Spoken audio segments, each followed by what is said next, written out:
Buenas noches, estimados socios y compañeros del Colegio Médico de Tabasco. Hoy día, jueves 11 de junio de 2015, tenemos el honor de estar nuevamente en sesión con la doctora María Victoria García Vidrios, que es la hematóloga que hace 3 semanas estuvo con nosotros para darnos la clase de transfusión. Esta es la segunda parte de la conferencia. Espero que les sea de utilidad y estamos a sus órdenes en el Colegio Médico de Tabasco. Gracias. Buenas noches a todos. Pues agradecer antes que nada que nos hayan invitado otra vez a charlar en relación a lo que son las terapias transfusionales. En esta ocasión vamos a platicar un poco acerca de lo que es la transfusión masiva, el manejo con hemoderivados de la hemorragia aguda, que es una causa importante de muerte en pacientes politraumatizados. Vamos a mencionar antes generalidades, algunos conceptos. La transfusión masiva es el tratamiento que se emplea para controlar una hemorragia aguda que no se puede detener con medidas convencionales.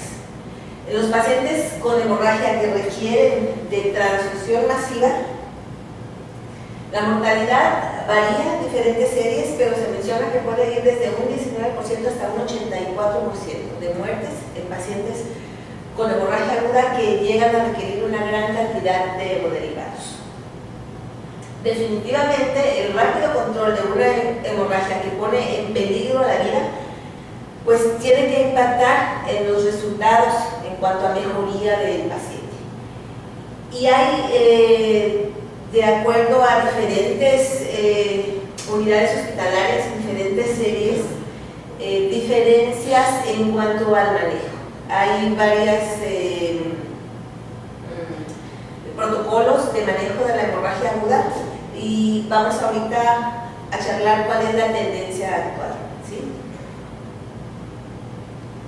Dentro de las causas más frecuentes de hemorragia que pueden llegar a requerir transfusión masiva están los sangrados gastrointestinales, las hemorragias obstétricas, la hemorragia pulmonar, rotura de aneurismas, hemorragia retroperitoneal, cirugía cardíaca, la cirugía oncológica, aun cuando sean cirugías electivas, y los politraumatismos graves, cuando la hemorragia es la principal causa de muerte. ¿Cómo podemos definir una hemorragia masiva? Aquí es un poco difícil porque intervienen una variedad de circunstancias para que nosotros podamos dar una definición única de esta entidad, ¿sí?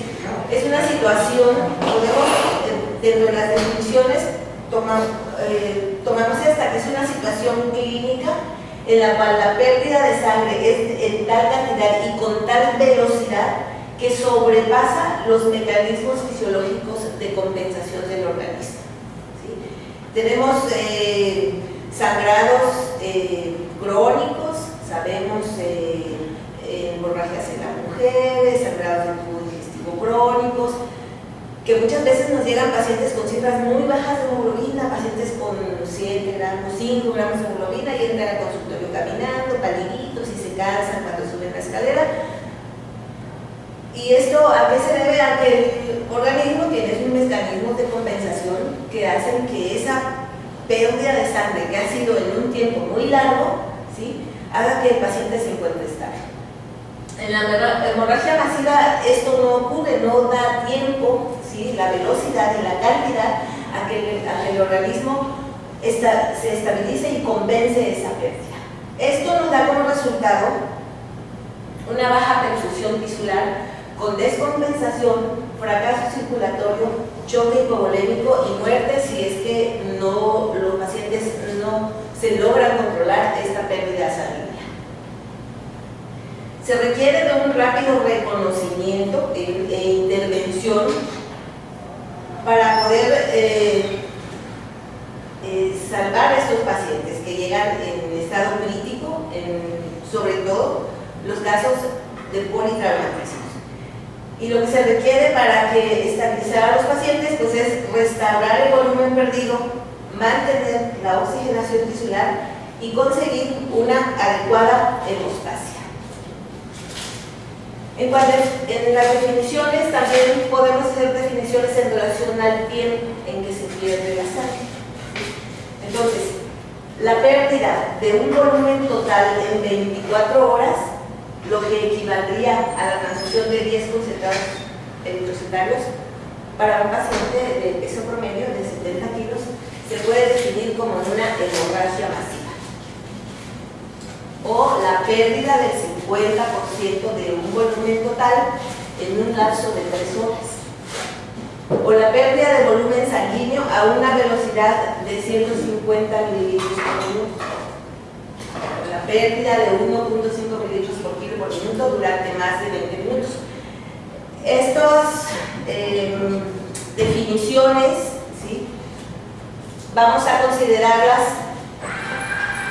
en los pacientes dependiendo de la causa del sangrado. En un paciente que llega de un accidente automovilístico, no sé, amputado, policontundido, con estallamiento de vísceras, o balaceado, o un apuñalado, es difícil que nosotros sepamos, ¿sí?, cuántos mililitros por minuto perdió. O sea, el paciente llega en estado crítico y no tenemos en ese momento la idea de qué tanto volumen sanguíneo perdió.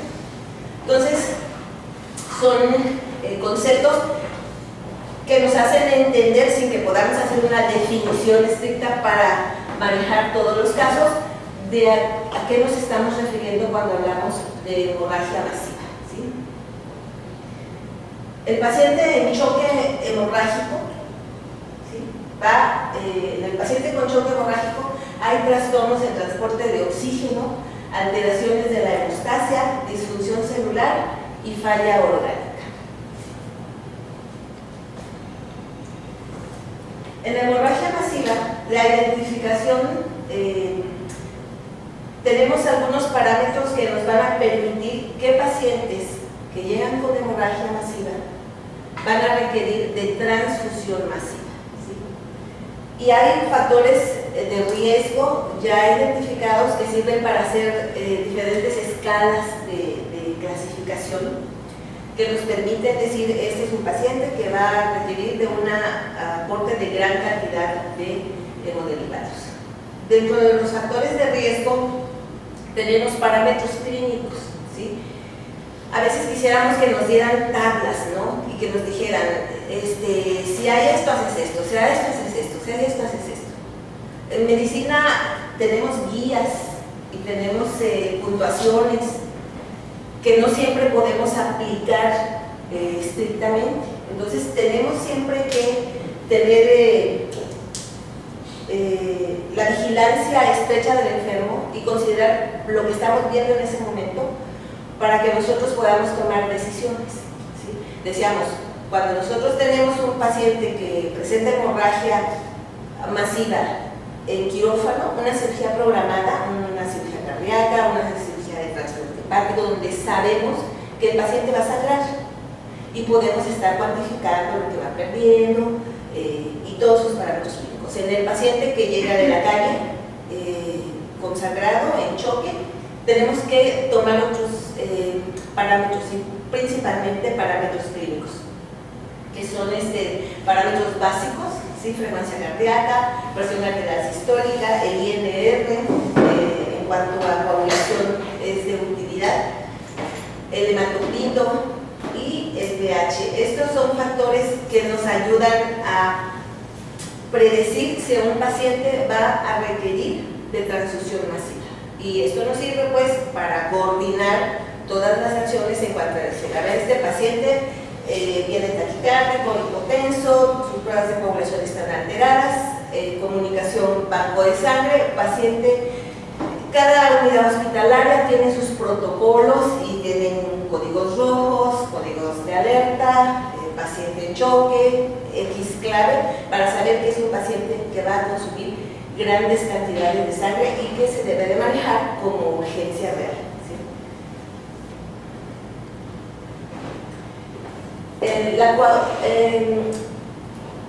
Las alteraciones en la coagulación en la hemorragia masiva son el centro de toda la problemática del paciente, ¿sí? Por supuesto que también son importantes el paciente politraumatizado, ¿sí? El hecho de que tengan contusiones en sitios clave, ¿no? Traumatismo craneoencefálico, problemas, traumatismo sobre columna, que nos den otro tipo de problemas. Pero el problema de la hemorragia es un problema que es la principal causa de muerte en este tipo de pacientes. Y el principal problema es la coagulopatía. La coagulopatía por el traumatismo, por politraumatismo, ¿sí? Es producto de una disminución de factores de coagulación. Tenemos pérdida y consumo de factores de coagulación. Son consecuencia de una dilución por la resucitación con líquidos. Por el manejo rápido de líquidos, nosotros vamos a tener dilución de factores. Estamos perdiendo, estamos consumiendo, aparte tenemos gran cantidad de líquido, se diluye. Y disfunción de esos factores de coagulación, vamos a tener además, aparte que son pocos, no van a tener una función adecuada, y esto se debe a la acidosis y a la hipotermia que acompaña el problema de los pacientes con hemorragia masiva. La coagulopatía es un predictor independiente de requerir transfusión masiva y con una alta probabilidad de muerte. Bueno, la muerte imaginal, ¿verdad? Falla orgánica múltiple, sepsis, mayor tiempo de estancia en UCI. La coagulopatía que nosotros vemos en la hemorragia masiva en politraumatizados es diferente a la coagulopatía que nosotros podemos ver en otros sangrados, como los que podemos ver en cirugías, ¿sí? ¿Por qué? Porque el daño tisular extenso en el politraumatismo desencadena coagulopatía inmediatamente que ocurre el trauma, no como en una cirugía programada que de pronto por algún accidente ocurre en una hemorragia, ¿sí? No vamos a tener coagulopatía desde el inicio de la hemorragia. Si no se detiene enseguida ese defecto orgánico de la cirugía, al momento en que nosotros estemos restaurando volumen con líquidos, con hemoderivados, vamos a ocasionar una coagulopatía por dilución. En la coagulopatía por trauma, de hecho así se le conoce, coagulopatía del trauma, esta inicia casi enseguida del trauma, ¿sí? Y es por daño tisular extenso.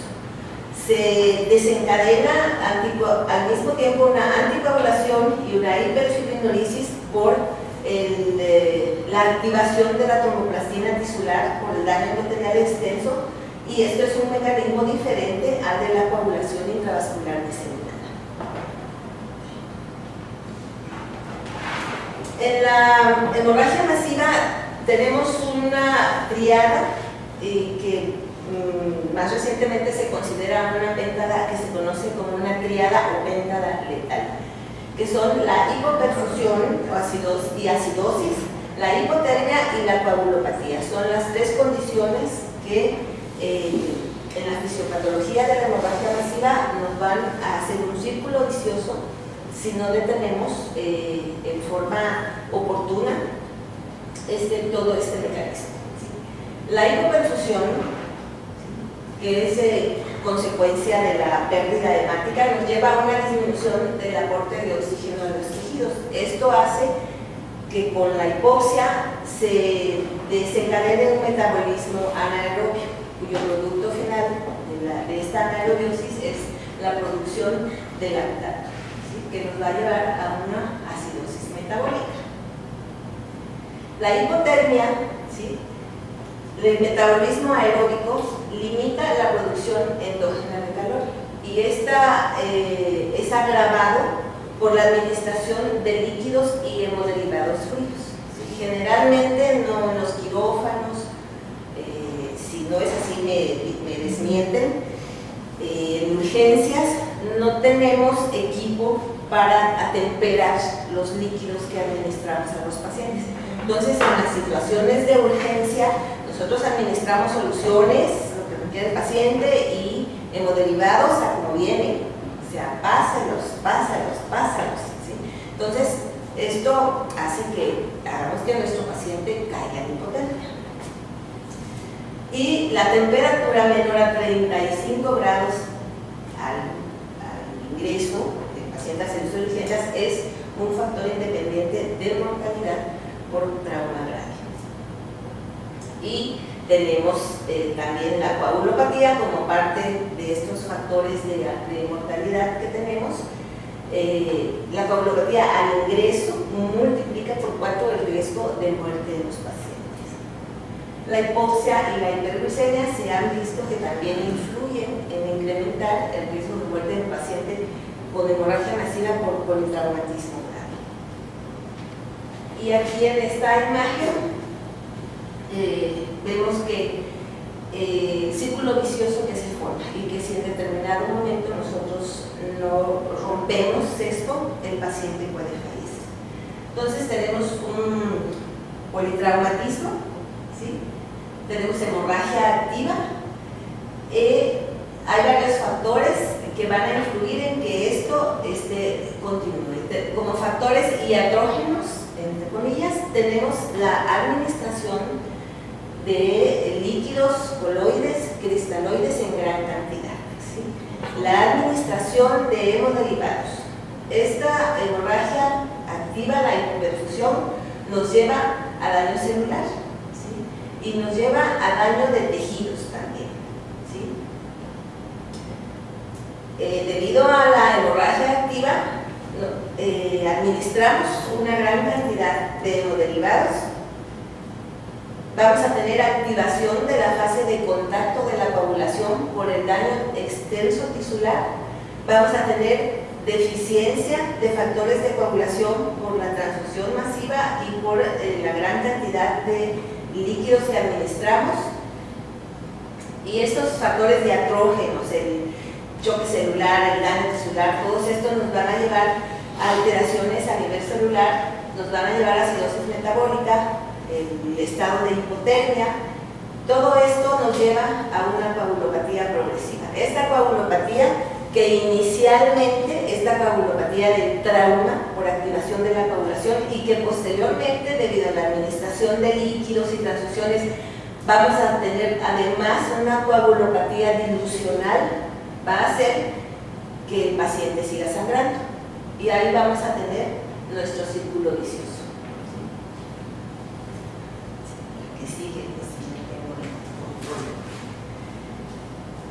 La transfusión masiva. La transfusión masiva es la infusión rápida de sangre que alcanza o sobrepasa la volemia total de un individuo en un lapso comprendido entre 12 y 24 horas. ¿Sí? En los adultos se dice que el requerimiento transfusional equivalente a una volemia en 24 horas, aproximadamente 10 concentrados eritrocitarios.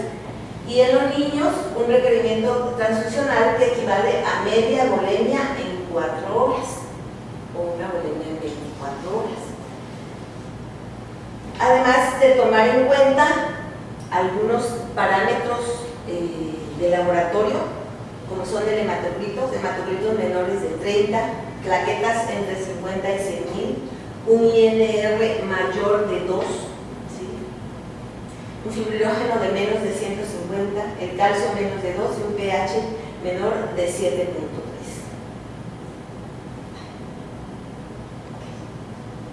Aquí en este cuadro es una clasificación de hemorragia aguda donde se toman en cuenta el porcentaje del volumen sanguíneo perdido, la pérdida aproximada en mililitros, los signos, el cuadro clínico que vamos teniendo a medida que va aumentando la cantidad de sangre perdida, el reemplazo de líquidos, cómo va siendo de acuerdo a cómo va aumentando la clasificación, y parámetros clínicos como son el flujo urinario, coloración en extremidades, el llenado capilar, el estado neurológico, ¿sí? Y vemos aquí en la clase 1, por ejemplo, tenemos una pérdida de 0 a un 15% del volumen sanguíneo total. Esto corresponde aproximadamente a unos 750 mililitros de sangre. Aquí podemos tener taquicardia leve y el reemplazo de líquidos generalmente se hace nada más con soluciones, con cristaloides.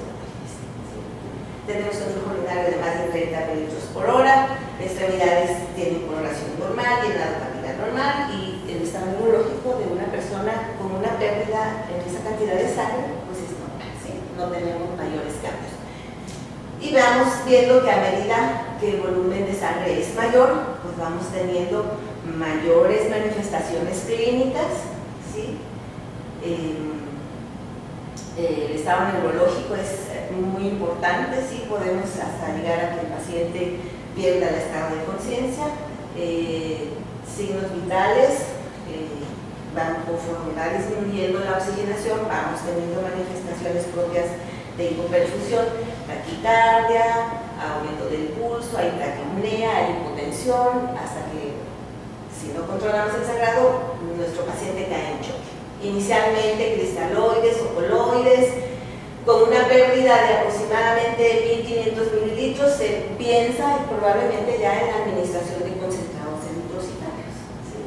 Y si nuestro paciente sigue perdiendo sangre, estamos metiendo líquidos, estamos diluyendo, ya vamos pensando en administrar, no están aquí plasmados, vamos pensando ya en administrar factores de coagulación, plasma y concentrados plaquetarios. En otras vamos a ver cómo se maneja esto. Es diferente la hemorragia masiva en una cirugía programada que en una hemorragia en urgencias, ¿sí? Entonces tenemos aquí las dos columnas de cirugía selectiva programada y el trauma en emergencia.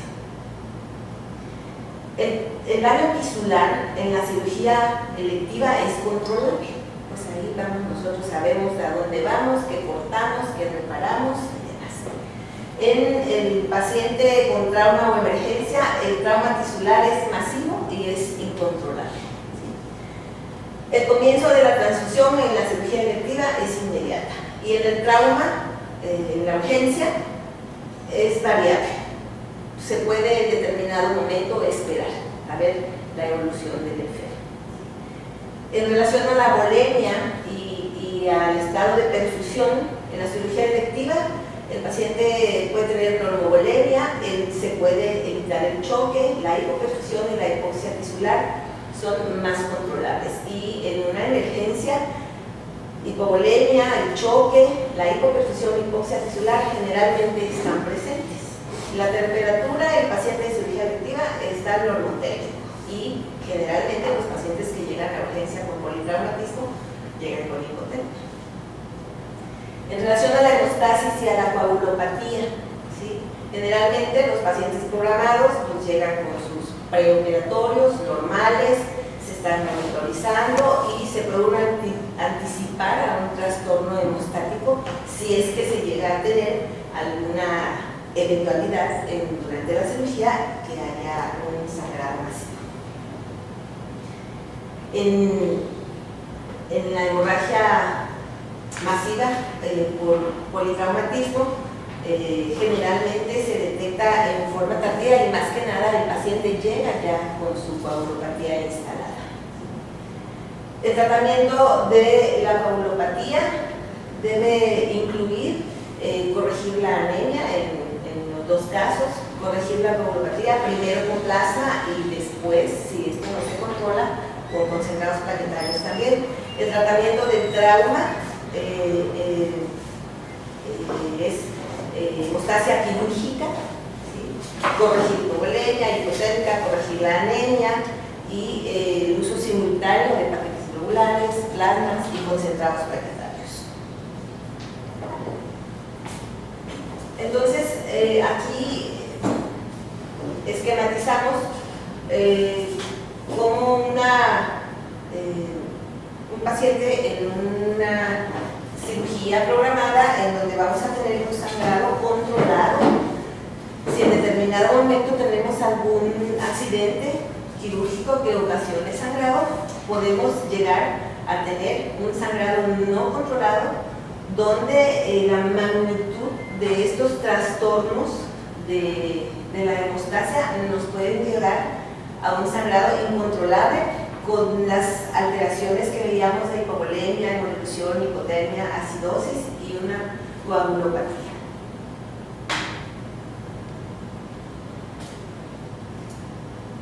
En cuanto al manejo de la hemorragia masiva, ¿sí? Generalmente en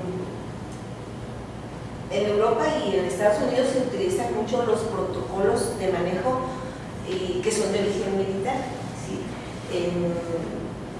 Por ejemplo, hay un trabajo de un artículo de un estudio de anestesia de Japón, donde ellos reportan una serie muy grande de heridos de guerra, donde ellos manejan y controlan con muy buenos resultados a los heridos de guerra con sangre total. Y más adelante vamos a ver lo de la sangre total, porque decimos sangre total no hay, ¿sí? Pero vamos a que son circunstancias diferentes, ¿sí? No es lo mismo estar en un hospital de ciudad, con un banco, donde tienes que tener fracciones, a estar en un área de guerra, ¿no? Entonces, ahí ellos, es un artículo ya de 2010, creo, es un estudio retrospectivo, donde reportan una gran cantidad de enfermos manejados así y que tienen muy buenos resultados y muy buen control y recuperación de estos pacientes manejando sangre total. Entonces, cada centro hospitalario instala sus protocolos de tratamiento y generalmente se basa uno en los recursos, cada quien debe basarse en los recursos que tenemos, ¿sí? Entonces, estos protocolos, en base a recursos disponibles, hay dos corrientes. Guiados por el banco de sangre y guiados por pruebas viscoelásticas. En una imagen más adelante vamos a ver. En relación a los protocolos de hemorragia masiva, se maneja una resucitación con control de daños, ¿sí? Así le llama esta práctica de origen militar, que es manejar una hipotensión permisiva, vamos a ir viendo, la cirugía de control de daños y la resucitación hemostática. ¿A qué le llaman hipotensión permisiva? ¿Sí? Es una restricción de fluidos hasta que la hemorragia esté controlada, asumiendo que en un periodo de tiempo limitado de hipoperfusión de órganos, ¿sí? Esto es, generalmente cuando llega un paciente con hipovolemia, hipotenso, por sangrado, empezamos a meterle líquidos al paciente, ¿sí? Entonces, ellos manejan el concepto de la administración inicial de líquidos, ¿sí? Restringidos, no a libre, hasta tratar de mantener cifras tensionales normales. Manejan una TA media de 60 mililitros de mercurio, ¿sí? Asumiendo que en ese tiempo, ¿sí?, nosotros vamos a tener hipoperfusión de órganos vitales en un periodo muy corto de tiempo. En este tiempo en que nosotros estamos administrando líquidos, se tiene que resolver el problema de la hemorragia, ¿sí? Esto exceptuando los casos en que hay traumatizados con traumatismo craneoencefálico. Entonces, dentro de su control de daños, el punto número 1 es tener un cierto grado de hipotensión permisiva en el paciente, ¿sí?, sin que haya sufrimiento de órganos vitales. El otro punto es la resucitación hemostática. Y aquí se maneja el uso precoz de sangre y hemoderivados para tratar la coagulopatía traumática y prevenir el desarrollo de coagulopatía dilucional. Inicialmente el manejo de hemoderivados, parte globular, plasma y concentrados plaquetarios. Y en determinado momento se requiere también el uso de fármacos hemostáticos, como puede ser el complejo concentrado de complejo protrombínico, factor 7 activado recombinante, fibrinógeno, antifibrinolíticos y calcio. Y la cirugía de control de daños, que es el manejo de la causa de la hemorragia.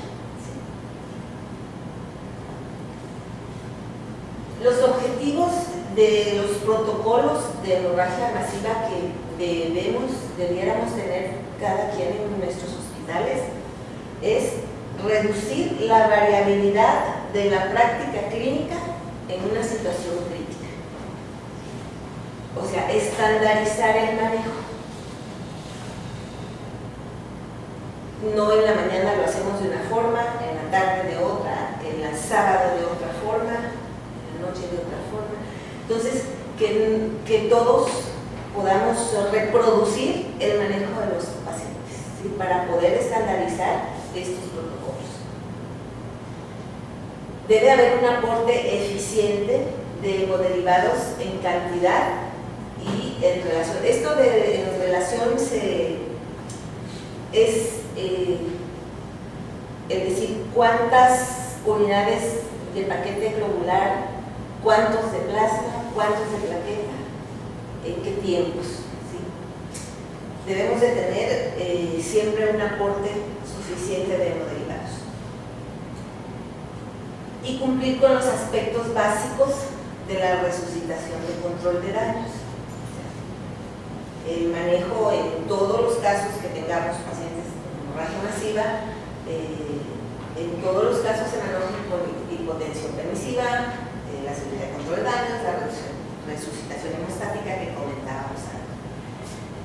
El lograr esto, el lograr cumplir estos objetivos nos va a llevar a garantizar un aporte adecuado de hemoderivados en tiempos definidos y que este sea efectivo realmente, ¿sí? Y se ha visto que el uso fijo de hemoderivados disminuye la mortalidad de los pacientes hasta en un 74%. Y además también integrar el uso de nuevas terapias, además de los hemoderivados.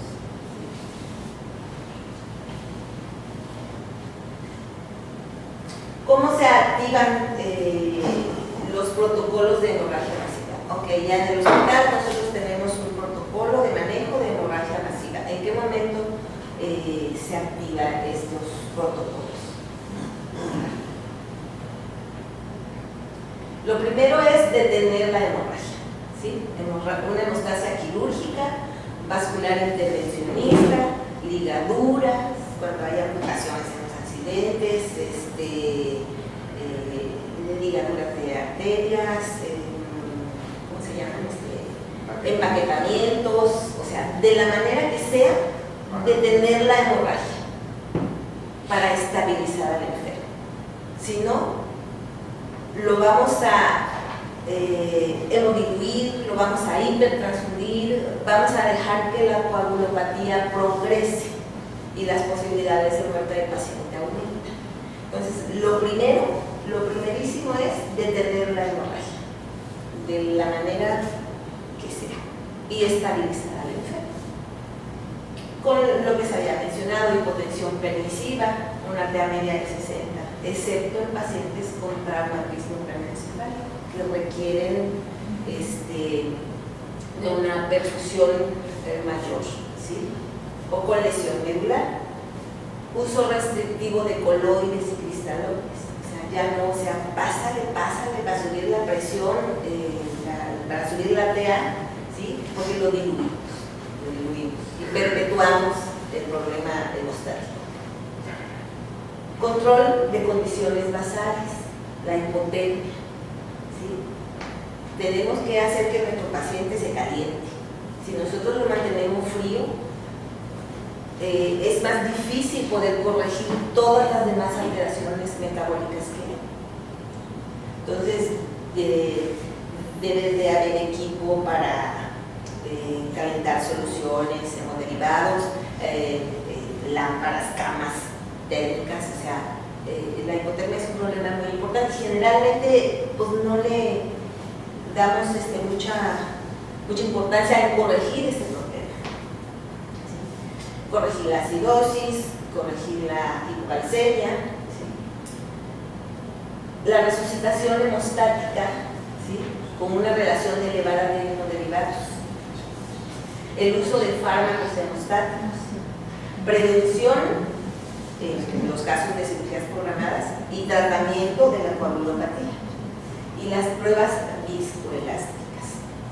Esto es el uso, generalmente las pruebas de coagulación en un paciente en urgencia podemos tardar en tener los resultados para poder tomar decisiones.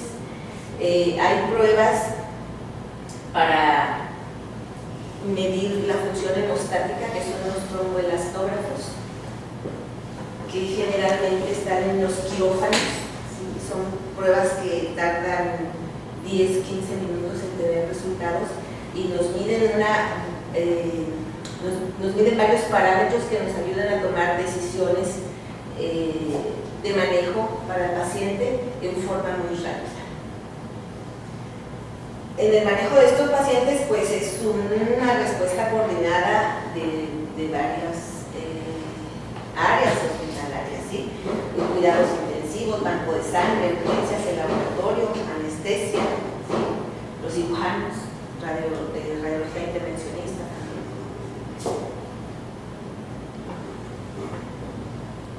Dentro de los criterios de activación del protocolo de hemorragia masiva, tenemos criterios anatómicos que aquí están relacionados al origen del sangrado que tenemos, ¿no?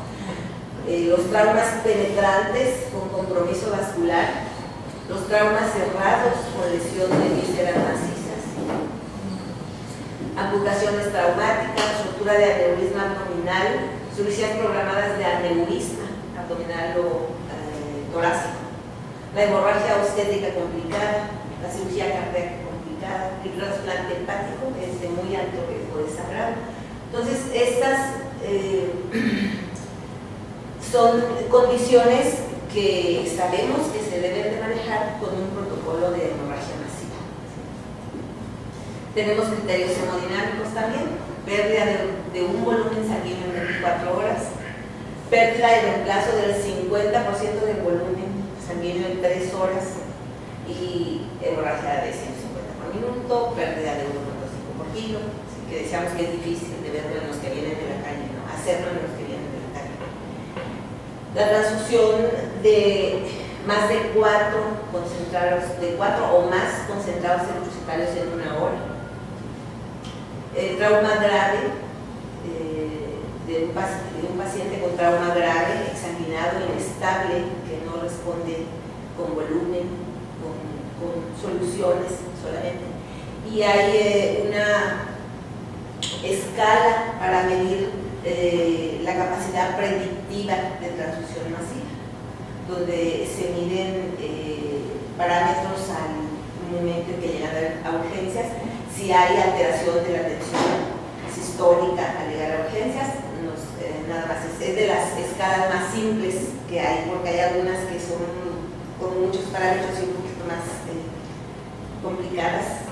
Finalmente, cada equipo en cada hospital, los equipos de urgencias definen cuáles son las escalas que más se adaptan a los recursos que uno tiene. De las escalas más simples es esta escala ABC, que es de alteraciones en la tensión sistólica, sí o no, frecuencia cardíaca, alteración de la frecuencia cardíaca, si el mecanismo de la hemorragia es por una herida penetrante, sí o no, y si el ultrasonido abdominal es positivo para sangrado, sí o no.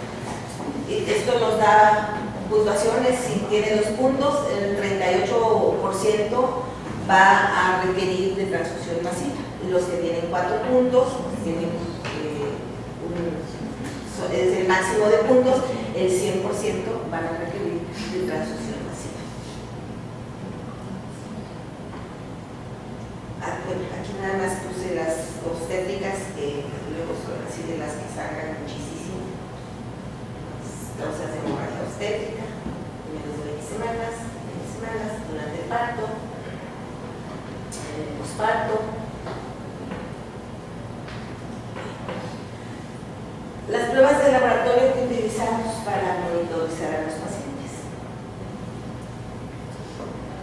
Bueno, pues aquí se me pasó por algo del banco de sangre, pero obvio es el grupo sanguíneo y las pruebas de compatibilidad y búsqueda de anticuerpos irregulares.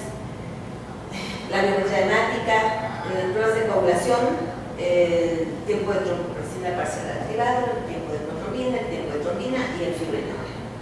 En este panel de pruebas de coagulación, la desventaja es que podemos demorar en tener resultados, ¿sí? Y la tromboelastografía, ¿sí? Es superior a pruebas de laboratorio de rutina en guiar el manejo de alteraciones de coagulación en un paciente con hemorragia aguda. Además hay que monitorizar también el calcio, gasometría arterial, ¿sí? En cuanto a lo que es el banco de sangre, muchas veces cuando llega un paciente con sangrado y es urgente la transfusión, muchas veces platicamos la vez pasada, nos dicen, es que es urgente, denme las unidades así, sin grupo, O positivo, démelas así nada más.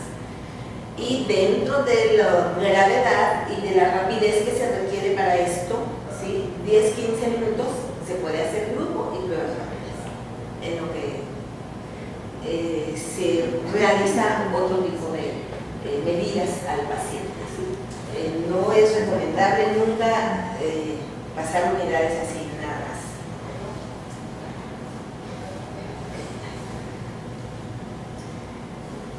Decíamos,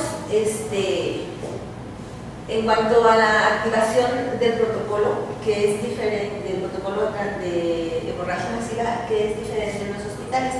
Aquí este es un ejemplo de 2 hospitales en España, el Hospital Universitario La Paz en Madrid y un Hospital Universitario Clínico en Valencia, que es lo que ellos hacen cuando tienen pacientes con hemorragia masiva, ¿sí? Aquí identificación de la hemorragia y manejan 2 variables en los hospitales: el tener paquetes de choque, ¿sí? Y el uso precoz de plasma con concentrado eritrocitario en una relación 1 a 1. ¿Sí? El responsable de la atención inicial del enfermo valora la situación y decide qué protocolo utilizar. En el momento en que ingresa un paciente con hemorragia masiva que requiere de transfusión, se avisa a banco de sangre y se envía muestras, se toman muestras previo a empezar a transfundirles y todo, toma de muestras para sus pruebas basales, ¿sí? Biometría hemática, pruebas de coagulación, electrolitos, gasometría, ¿sí? Y se tienen paquetes de choque que les llaman, donde incluyen, aquí en esta imagen se ven 4 unidades de concentrado eritrocitario y 4 unidades de plasma fresco congelado, 4 gramos de fibrinógeno, ¿sí? A eso le llaman ellos un paquete de choque. Entonces se envía la sangre al servicio de urgencias o quirófano y se empieza a transfundir. Además esto de la administración de líquidos, coloides o cristaloides. En relación a los resultados de laboratorio, una vez que se tienen resultados de laboratorio, si se tienen plaquetas de menos de 50,000, se administran concentrados plaquetarios, ¿sí? Si se tiene un fibrinógeno de menos es menos de 100,000, ¿sí? Se administra fibrinógeno. Y el fibrinógeno acá no hay fibrinógeno en viales. El fibrinógeno se obtiene en crioprecipitados que ya en muy pocos sitios se elaboran, ¿sí? Se elaboran en el banco de sangre, porque generalmente los crioprecipitados se utilizaban el factor 8 para los hemofílicos, ¿sí? Y pues ya hay factor 8 recombinante, pero el crioprecipitado también nos aporta fibrinógeno en los casos en que se requiere. Esa es la fuente de fibrinógeno, el crioprecipitado. Se podría obtener de plasma también, pero utilizaríamos mucho volumen, ¿sí? Entonces el crioprecipitado es un concentrado donde hay fibrinógeno, ¿sí? Y una vez que tenemos resultados de laboratorio, valoramos el requerimiento de plaquetas de plasma y si necesitamos aporte de fibrinógeno.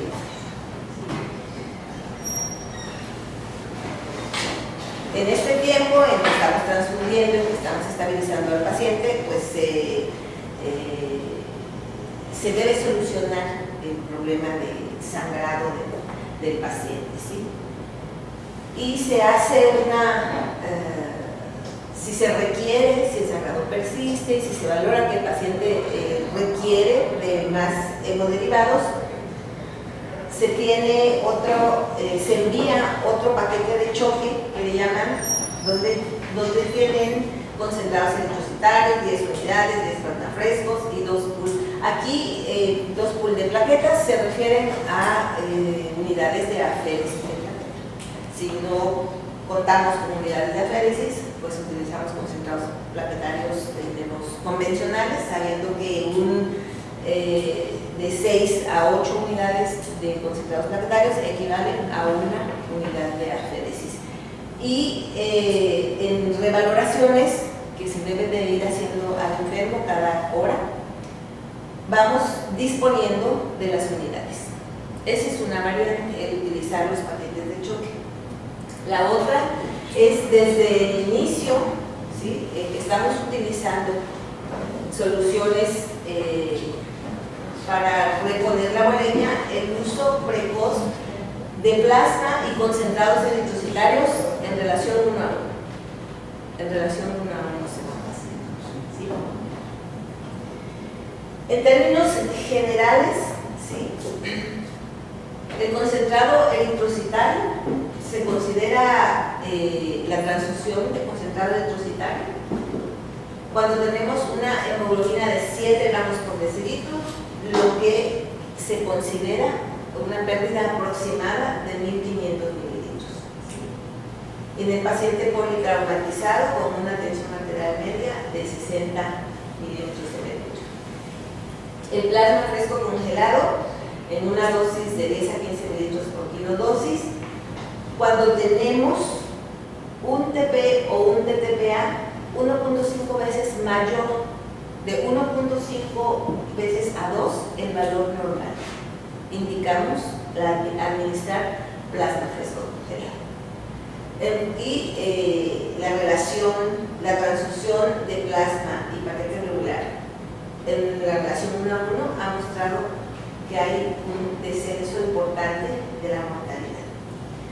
El concentrado plaquetario, para mantener las plaquetas arriba de 50.000 o arriba de 100.000 cuando es un politraumatizado con hemorragia grave o tenemos además daño cerebral traumático. Y se recomienda la relación 1-1-1, eritrocitos, plasma, plaquetas. Y ese 1 de plaquetas es unidades de aféresis. Si no tenemos aféresis, pues 6 de concentrados plaquetarios unitarios, ¿sí? Aproximadamente en términos generales, ¿sí? el manejo de hemoderivados en el paciente con trauma, con hemorragia masiva.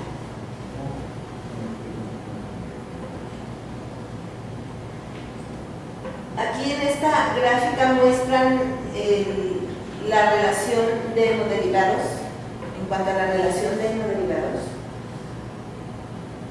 el riesgo de mortalidad. Por ejemplo, aquí en estas que dicen una relación de hemoderivados baja, plasma, glóbulos rojos. ¿Sí? Una relación baja es un plasma por 8 glóbulos rojos. A esto es a lo que le llaman la relación entre hemoderivados. Una relación baja es menos plasma y más unidades de glóbulos rojos. Con este manejo, en este estudio reporta una mortalidad de un 65%. Cuando utiliza una relación media de plasma glóbulos rojos, un plasma por 2,5 glóbulos rojos, ¿sí? La mortalidad, el porcentaje de mortalidad disminuye hasta un 34%, y cuando la relación plasma glóbulos rojos es alta, o sea, un plasma, un glóbulo rojo, la mortalidad disminuyó hasta en un 19%. Entonces, esta relación, esta manera de usar los hemoderivados simula mucho el uso de la sangre total. Entonces, no tenemos sangre total en los bancos. ¿Sí? Cuando tenemos un paciente con hemorragia masiva que requiere de transfusión masiva, necesitamos glóbulos rojos, factores de coagulación, plaquetas, fibrinógeno. ¿Sí? Eso es donde está la sangre total. Pero no tenemos sangre total. Entonces, pues armamos la sangre total.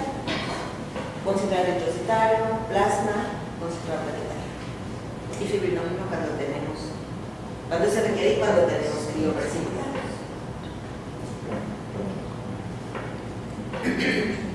Esta lámina aquí se ve más o menos en el tiempo, en qué momento se van incorporando los diferentes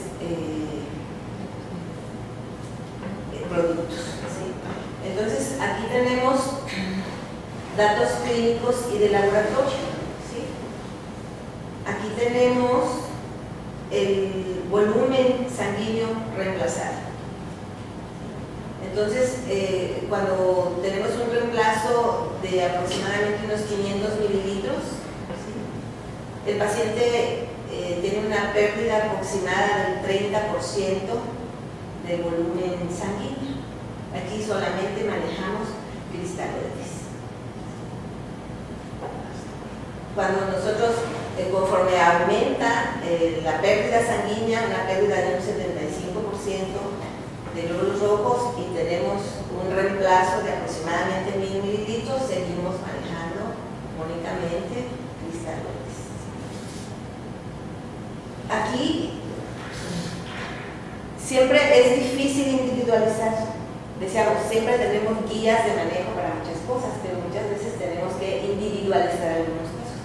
Entonces, aquí por ejemplo, dice, en este momento, con un reemplazo de 1000 mililitros, puede ser que no necesitemos todavía utilizar concentrados eritrocitarios, que es lo primero que se aporta para disminuir la hipoxia y la hipoperfusión.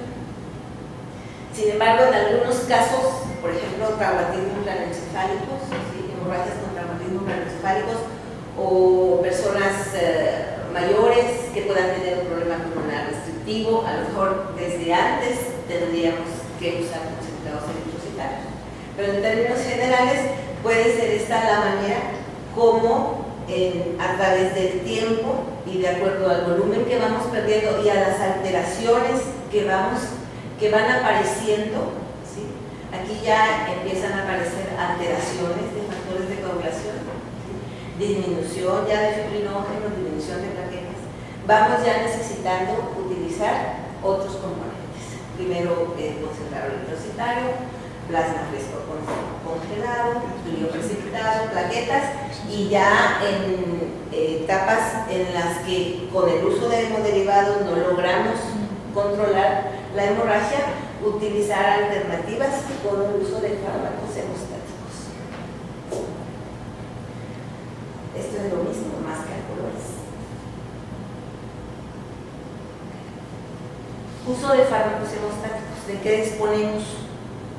Disponemos de concentrado de complejo protrombínico. ¿Sí?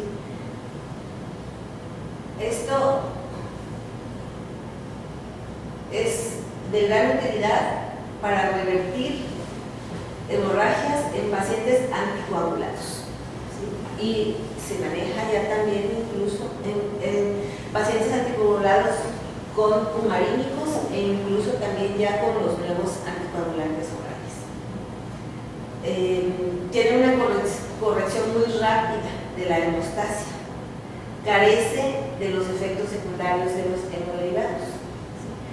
Pero todavía no está bien establecida la seguridad y eficacia. No hay los estudios suficientes todavía para decir usamos fármacos en lugar de hemoderivados. Todavía están haciendo estudios para determinar si, porque también tiene riesgo de que son maravillosos para detener hemorragia, pero a veces podemos pasarnos, ¿sí? Y podemos ocasionar un tipo de problemas. Podemos hipercoagular a los enfermos y podemos trombosar. Pero cuando se manejan en forma adecuada, es una alternativa muy importante en el manejo de los pacientes, pero no se utilizan como primera línea. Siempre es cuando ya con el manejo convencional no se puede resolver el problema hasta el momento. El fibrinógeno se recomienda, el fibrinógeno se recomienda si además del sangrado abundante hay un déficit funcional del fibrinógeno o niveles plasmáticos menores de 150. La dosis inicial del fibrinógeno es de 3 a 4 gramos. Y una alternativa de manejo es el uso de fibrinógeno más concentrado de complejo protrombínico. El factor 7. El factor 7 no está contemplado dentro de los protocolos de manejo de hemorragia masiva. Se puede utilizar, pero no está como parte de las etapas del tratamiento. Se utiliza ante el fracaso de las medidas estándares de control de hemorragia. También se encuentra el uso de los antifibrinolíticos, el ácido tranexámico, ¿sí? Es muy útil en pacientes politraumatizados con shock hemorrágico. Se recomienda utilizar 1 gramo y medio 10 minutos como bolo, seguido de una infusión de 1 gramo en 8 horas. ¿Sí? Esto tiene muy buenos resultados cuando se utiliza dentro de las primeras 3 horas del trauma. ¿Sí? Modula la hiperfibrinolisis de la coagulopatía del trauma y aunque ayuda a controlar la hemorragia, realmente no impacta en el consumo de los hemoderivados. Igual y necesitamos utilizar plasma y plaquetas y eritrocitos. Tenemos que considerar también los riesgos, todos los riesgos de la transfusión masiva.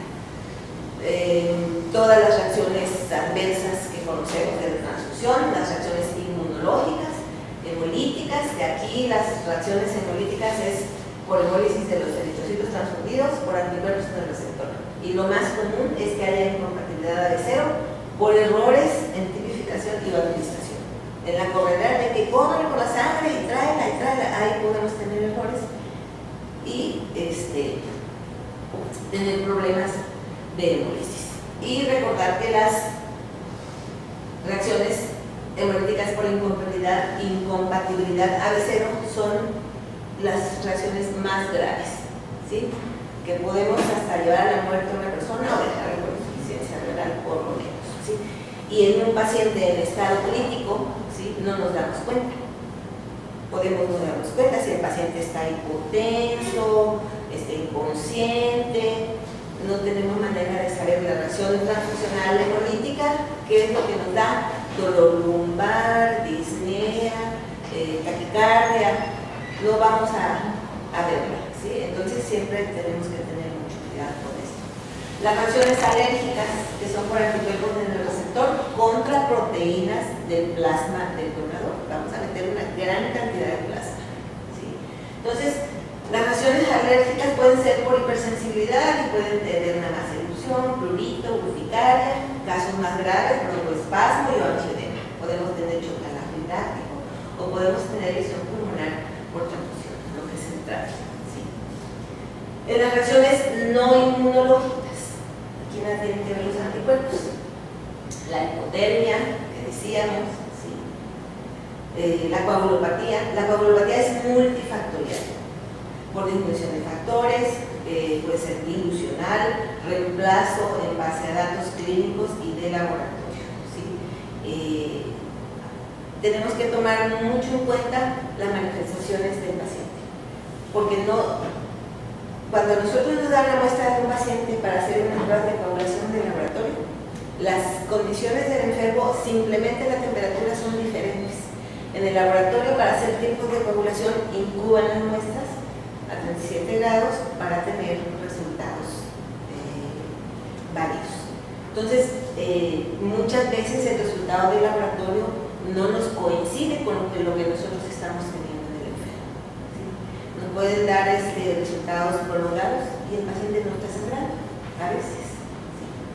Entonces hay que conjuntar los dos criterios, criterio clínico y criterio de laboratorio. La trombocitopenia por consumo, pérdida de dilución y, según datos clínicos, mantener cifras por arriba de 50.000. Acidosis, ¿sí? Que es el resultado de la acidosis láctica por el choque con hipoperfusión. La hipocalcemia es un dato muy importante también, ocasionado por la transfusión masiva. Esto es toxicidad por citrato. Normalmente es un efecto adverso raro cuando transfundimos un paquete hoy, otro mañana y otro pasado mañana, ¿sí? Pero en la transfusión masiva es una complicación muy frecuente, la hipocalcemia, ¿sí? Y se recomienda administrar 1 gramo de gluconato de calcio cada 4 concentrados eritrocitarios transfundidos para evitar este problema, además de monitorizar. Y aumenten los niveles de potasio, ¿sí? Los concentrados eritrocitarios almacenados conforme avanzan en sus días de almacenamiento van aumentando los niveles de potasio extracelular y podemos tener hiperpotasemia. Entonces, pues hay que estar monitorizando y corrigiendo todas estas alteraciones. Sobrecarga circulatoria. Esto generalmente lo vemos en los primeros minutos o horas, ¿no? Que se presenta como un cuadro de insuficiencia respiratoria, pues porque estamos metiendo una gran cantidad de líquidos. Contaminación bacteriana, también eso es importante, y además de las enfermedades transmisibles por transfusión virales, que pues en el momento no nos importa, hay que salvarle la vida al paciente, pero pues hay que se vaya con su VIH o con su hepatitis, pues no, pero no se murió. Pero pues son cosas que pues pueden pasar. La coagulopatía dilucional, ya comentamos, la toxicidad por el citrato, hipercalemia. Además, conforme avanzan los días de almacenamiento, disminuye un elemento que es el 2,3-difosfoglicerato de los eritrocitos, que hace que disminuya la liberación del oxígeno a los tejidos. La coagulopatía dilucional, podemos tener la coagulopatía dilucional es la que nada más en una cirugía programada se chispoteó por ahí algún vaso y sangró mucho y le metimos muchos líquidos, prolongó los tiempos y sangró un poco de horas y se corrige con la transfusión. Vamos a tener tiempos prolongados, plaquetas bajas, entonces vamos a corregir ese defecto nada más. Ahí no tuvimos consumo de factores ni de plaquetas, simplemente tuvimos alteración de la hemostasia por hemodilución, y eso se corrige en 24 a 36 horas posteriores a una cirugía. Administrar 1 a 2 unidades de plasma por cada 5 unidades de eritrocitos administrados. Administrar concentrados plaquetarios 1 unidad por kilo después, 1 unidad después de 5 unidades de concentrado eritrocitario. Acordar ahí.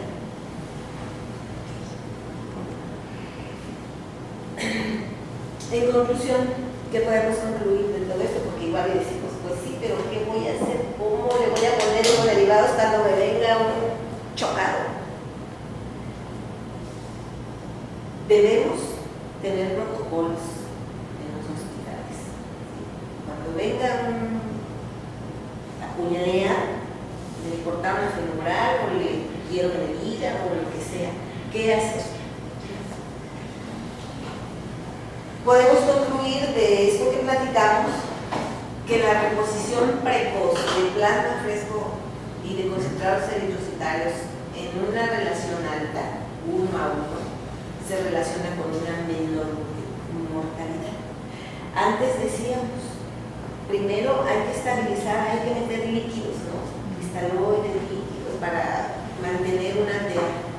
Todo primero lo diluimos, ¿sí? Entonces, el uso precoz de los derivados, ¿sí?, disminuye la mortalidad de forma importante. Y además, en una alta relación, simulando sangre total, ¿sí?, administrar todos los componentes. La reposición en una relación alta se relaciona con aumento en la supervivencia. Una resucitación adecuada con relación elevada de plasma y eritrocitos reemplaza la necesidad de grandes volúmenes de cristaloides. Todo esto deteniendo la hemorragia a como dé lugar, ¿sí? Muchas veces dicen los cirujanos que se estabilice el paciente, cuando esté estable lo metan al quirófano. Pues pero mejor lo estabilizo, se sigue sangrando, ¿no?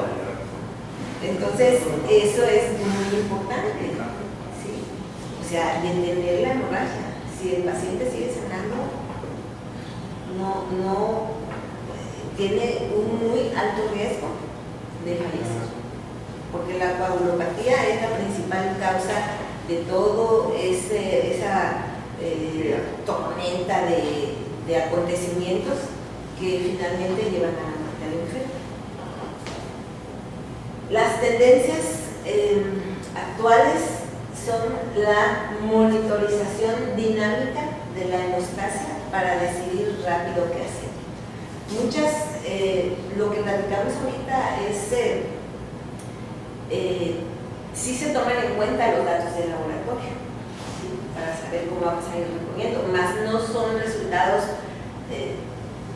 100% reales, ¿sí?, porque las condiciones de las muestras no son las mismas que las condiciones que se tienen en el laboratorio y no tenemos resultados 100% reales, no sirven de guía. Pero ahorita hay otras maneras de monitorizar la hemostasia, ¿sí?, como son la medición de la función plaquetaria, ¿sí? A lo mejor tenemos 100,000 plaquetas, pero con la acidosis, la hipoxia, la hipocalcemia, todo eso afecta su función, ¿sí? Tiene 100,000 plaquetas y sangra, ¿sí? Entonces podemos medir función plaquetaria, fibrinolisis, la formación, la firmeza y la lisis del coágulo, y todo esto puede reducir el uso de hemoderivados si nosotros tenemos esa manera de seguir, ¿no? Individualizar los casos, ¿sí? Aunque tengamos guías y estrategias y protocolos, siempre no es igual que el otro. Los dos están acuchillados, pero a uno le picaron el hígado y al otro la femoral. Entonces, aunque son hemorragias masivas en los dos casos, tienen diferencias, ¿sí? Entonces, individualizar en la medida en que se puede los casos, ¿sí? Adoptar el utilizar en forma precoz y con una relación alta de 1:1 los hemoderivados, reducir el uso, la cantidad de cristaloides y coloides, ¿sí? Y además el uso de coadyuvantes en el tratamiento de la coagulopatía, como son el trioprecipitado, tan difícil conseguirlo, factor 7 y otros medicamentos que se asocian a menor mortalidad. Y en un futuro el tratamiento de la coagulopatía del trauma se podría basar en el uso de medicamentos hemostáticos, de fármacos hemostáticos, antifibrinolyíticos, ¿sí? Junto con el tratamiento combinado con concentrado de fibrinógeno, concentrado del complejo protrombínico, que pueden sustituir al plasma.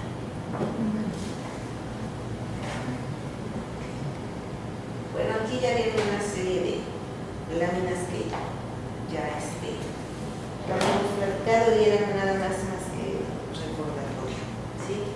De la sangre completa que decíamos, el utilizar eritrocitos plasma 1:1 es hacer sangre total, ¿no? Entonces, pues, ¿por qué no usamos sangre completa? Si eso es lo que queremos, todos los componentes, ¿sí? Pero pues, no se puede utilizar, primera porque todos se conservan en condiciones diferentes y sus vidas medias son diferentes, ¿sí?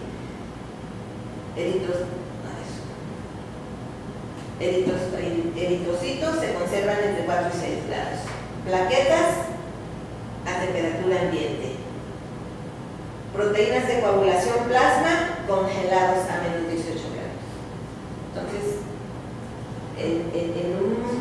en un banco de ciudad, de hospital de ciudad, no puedes tener sangre completa. No puedes tener sangre completa, tienes que fraccionar. Sí. Tenemos nuestra unidad de sangre completa, plasma, leucocitos y plaquetas, glóbulos rojos. ¿Sí? Tenemos que fraccionarla, eritrocitos, plasmas, plaquetas. Y si necesito todo, pues le administro todo. Y ya son la clasificación de la hemorragia, la administración de concentrados en quirófano, transfusión en el choque urémico, ya comentamos.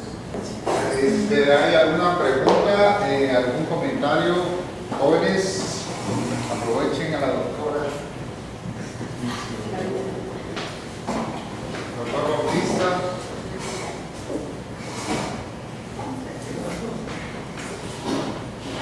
Bueno, pues en nuestro trabajo diario hemos tenido pacientes traumatizados que hemos tenido que meter a quirófano, hemos tardado a veces en controlar el sangrado, primero control de daños, no podemos parar completamente la hemorragia, empaquetamos, estamos pendientes con el anestesiólogo que nos esté diciendo cómo va la presión y sobre todo la temperatura.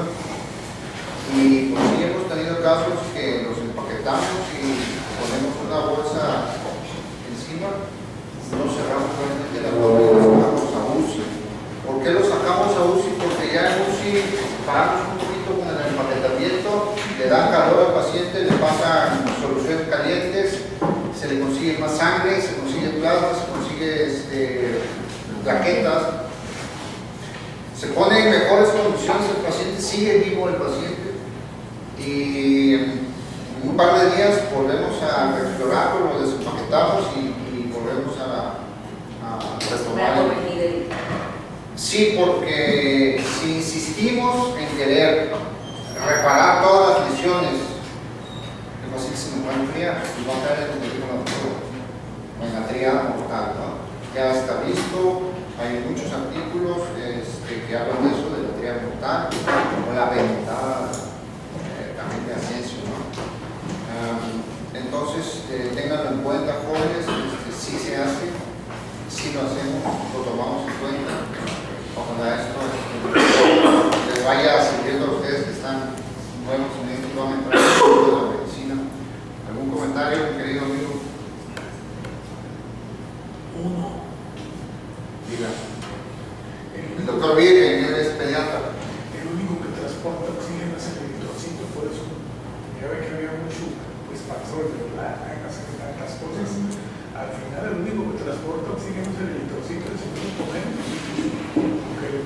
todo lo demás no va a llegar oxígeno donde tiene que llegar. Yo a veces eso oía gente diciendo, pongan el expansor, pongan y oxígeno. Se va a recuperar la presión, pero el cerebro, por los riñones. Totalmente cierto. Sí, yo, ahí estábamos, fuimos a ECOS, ¿no? De cirugías, y allí los militares estaban hablando de la transfusión masiva. Está muy de moda esto de la transfusión masiva. Y ellos hablaban de la sangre fraccionada. Y ahí se levantó un doctor. No sé. Pues si estaban dando plaquetas, plasma y eritrocitos, ¿por qué no mejor le ponían Completa. Pero la doctora creo que muy claramente explicó por qué no se debe poner así. Si necesitas meterle más concentrados eritrocitarios, pues tendrías que meterle muchísima sangre, mucho volumen, porque ahí iría plasma y iría proyecta, ahogarías al paciente, ¿no? Entonces todo tiene su porqué. ¿Algunos comentarios, jóvenes?